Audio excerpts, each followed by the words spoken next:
Seyid Əzim nə yazıb qəbrin üstündə? İndi bilmirəm, yazıblar, özü yazdırıb.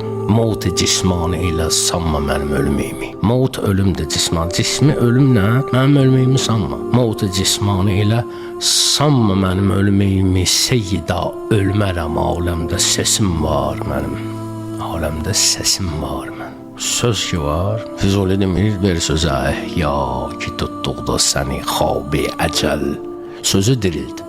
Səni əcəl yuxusu tutsa, üçün səni eylər, həmən ol uyqudan bidar söz. Sən o yuxudan ancaq söz ayıldacaq. Sözün qiyməti belədir ki, dünyada ən bahalı şey sözdür. Biz sözlə bir-birimizi anlayırıq. Və Allah Teala insana öz sifətlərindən verib, hər bir sifətindən verib. Allahın nə qədər gözəl sifət, əsma-ül hüsna var, hamısından verib insan. Söz, necə ki Allah yoxdan yaradır, insan da sözü yoxdan yaradır. Bu şeyi yoxdur, mən yaradım.